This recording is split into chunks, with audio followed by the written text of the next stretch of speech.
Everyone, I'm Nicholas. I'm in the anthropology department, and I suppose I'll be the first based on last name.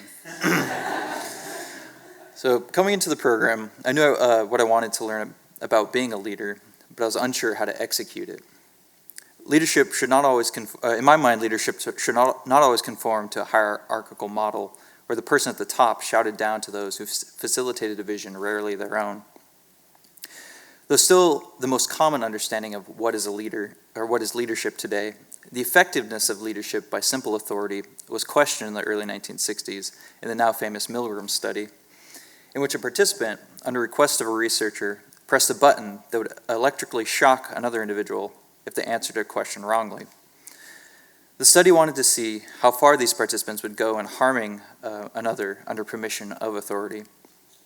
The result of the study most often cited is that 65% of the participants would continue to press the button up to the highest voltage, and is generally interpreted as an example of conformity, of people accepting the judgment of authority without question. However, this percentage fluctuated based on different conditions of the experiment. A less often cited, but more consistent outcome from the study was that, regardless of the condition set, every participant, 100% of those in the study, refused to continue when they were told by the researcher they had no choice but to go on. Contrary to an interpretation of simple obedience to leadership through authority, this study shows that individuals trust those who act as leaders to act in an ethically and socially responsible manner. But when they have lost faith in the ethical righteousness instilled in those leading, they are uncompromising in their refusal to participate. As a result, the relationship is broken and the experiment, project, or process in which they're engaged comes to a complete halt. Leadership through authority alone remains fragile at best, relying on preconceptions to maintain composure. And in the context of effective leadership strategies, it seems that the model of top-down authority may, in fact, be the least effective. In the sentiment of Lisa Durham, who Kate pointed out, who's one of our guest speakers of the program, leadership through authority is not true leadership, but rather management. Coming into the program, I felt leadership ought to be much more sympathetic to collaboration. The quality is more diffuse among a community rather than embedded within any one individual or any idea. Much of this thought stems from an experience I had in high school. Before your imagination goes on, no, I didn't electrocute anyone. During that time, I had a brilliant idea to try out for the tennis team, despite having never played tennis before in my life. Needless to say, I was terrible, and was cut from the tryouts on the very first day.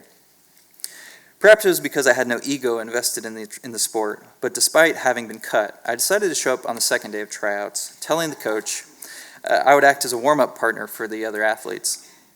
I did so again on the third day, and again on the fourth, probably being more of a hindrance at that point than a help. At the end of the tryout, the coach revealed the final team, listing me as the captain of junior varsity. I was definitely not prepared for this. This was clearly not due to my skill, so I can only imagine it was a result of my persistence, my steady determination to not only not give up, but by using my failings as an opportunity to help others still in the game. And to be honest, I just wanted to play tennis regardless of the capacity. The leader the coach assigned for the team was based on an act of perseverance and teamwork, of community, rather than personal achievement. This experience has clearly stuck with me and shaped my understanding of what it meant to lead. The EL STEM program not only gave me the space and wherewithal to think through these ideas, but also built a cohort of diverse-minded colleagues to do it with, putting into action the very concepts of leadership I aim to explore. The culmination of the program has contributed to thoughts I've had about the evolving nature of what I would call leading from the middle. The premise is, how do you lead when you're part of an institution based on hierarchy in which you're not at the top? Clearly, grad school is an epitome of this situation. Effective leadership, I find, comes from building influence through relationships. Leadership is not, and cannot, be a solo activity. Leading as a party of one is just being yourself.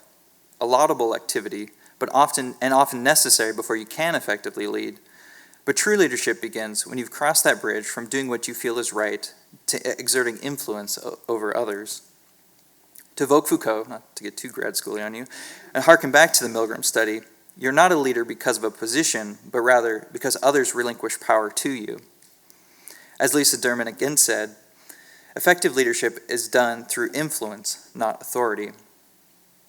As the leadership site Thin Difference writes, being in the middle is not about directing, dictating, or doing it all yourself. Rather, it is about creating leverage points, bringing the ideas of a group to the forefront and building people up in what they do and how they do it, by providing the support, personal insight, and resources necessary to be successful. A study in the mid-90s showed how when people with similar abilities worked together, their individual performance increased by about 5%. However, when people with differing abilities worked together, the weaker one's performance increased by over 10%. Recognizing and encouraging the strength in difference allows us to reach beyond ourselves. It is the first step in breaking out of a self-centered focus associating leadership with authority, and opens up the foundational approach of the EL STEM program, leadership as and through community.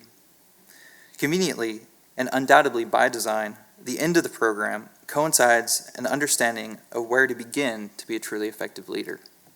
Thanks.